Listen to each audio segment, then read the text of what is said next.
ही सगळी अपघाताची दृश्य निशब्द करणारी आहेत, अंगावर काटा आणणारी आहेत। ओडिशातील रेल्वे अपघातात 294 प्रवाशांचा मृत्यू झाला आणि रेल्वेच्या सुरक्षेचं प्रश्नचिन्ह कायम झालंय, निर्माण झालंय। याच मुद्द्यावरून आता विरोधकांनी थेट रेल्वे मंत्र्यांच्या राजीनाम्याची मागणी सुरू केली आहे। त्यामुळे ओडिशातील अपघातावरून राजकारण तापण्याची ही शक्यता आहे। ओडिशात अपघात, विरोधकांचा घणाघात। आता रेल्वे मंत्र्यांनी राजीनामा द्यावा। महाविकास आघाडीच्या नेत्यांची मागणी। रेल्वे मंत्र्यांनी ही जबाबदारी स्वीकारली पाहिजे आणि त्यांनी राजीनामा दिला पाहिजे। कोरोनामध्ये हजारो लोकांचा मृत्यू झाला, अजितदादा उपमुख्यमंत्री म्हणून राजीनामा दिला का? राजकारण नको, सत्ताधाऱ्यांचा आवाहन। रेल्वे मंत्र्यांनी राजीनामा द्यायला पाहिजे। आम्ही याच्यामध्ये राजकारण करू इच्छित नाही आणि इतरांनी सुद्धा एवढ्या मोठ्या घटनेचं राजकारण करू नये। ओडिशात रेल्वे अपघातानं शेकडो प्रवाशांचा बळी घेतला। अजूनही मृतांच्या कुटुंबियांचा आक्रोश थांबत नाहीये। एकाच वेळी 2 प्रवासी एक्सप्रेस आणि मालगाडी एकमेकांवर धडकल्यानं या अपघातातून रेल्वे यंत्रणेच्या कार्यपद्धतीवर प्रश्नचिन्ह निर्माण झालं। त्यामुळे आता रेल्वे मंत्र्यांनी राजीनामा देण्याची मागणी विरोधकांनी सुरू केली आहे। जवळपास निष्पाप 300च्या जवळपास प्रवासी मृत्युमुखी पडले आणि अनेक जण जखमी झालेले आहेत। त्याचा अजून आकडा पूर्ण आपल्या समोर आलेला नाहीये।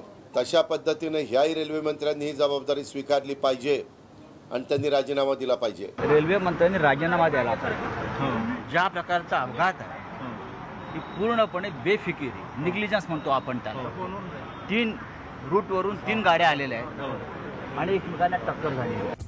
विरोधी पक्षाचे नेते आक्रमक झालेले असताना सत्ताधाऱ्यांनी पलटवार केलाय। राज्याचे वनमंत्री सुधीर मुनगंटीवार यांनी विरोधकांच्या मागणीवर निशाणा साधलाय।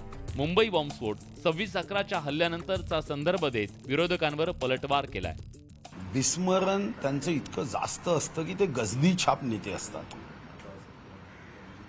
या मुंबईमध्ये बॉम्बस्फोट झाले तेव्हा यांचेच काका प्रमुख होते, राजीनामा दिला का? 26/11चा हमला झाला तेव्हा गृहमंत्र्यांनी राजीनामा दिला का? कोरोनामध्ये या महाराष्ट्रामध्ये हजारो लोकांचा मृत्यू झाला, मग अजितदादा उपमुख्यमंत्री म्हणून राजीनामा दिला का? दरम्यान रेल्वेच्या या अपघातात शेकडो जणांचा मृत्यू झाल्यानं यात राजकारण करू नये असं आवाहन रेल्वे राज्यमंत्री रावसाहेब दानवेंनी केलंय। आज आम्ही पूर्णपणानं आमचा फोकस या जखमींना आणि मृतांना हॉस्पिटलाइज करणे, त्यांना मदत करणे, त्यांना बाहेर काढणे ही आमची प्राथमिकता आहे। आम्ही याच्यामध्ये राजकारण करू इच्छित नाही आणि इतरांनी सुद्धा एवढ्या मोठ्या घटनेचं राजकारण करू नये असं आम्हाला वाटतंय। एकंदरीतच ओडिशात शेकडो प्रवाशांचा बळी आणि शेकडो जण जखमी झालेले असताना राजकीय नेत्यांमध्ये आरोप प्रत्यारोपांचं सत्र रंगलंय। त्यामुळे ओडिशातील अपघाताचे पडसाद येत्या काळात सुद्धा उमटण्याची शक्यता आहे। Bureau report, news 18 Lokmat.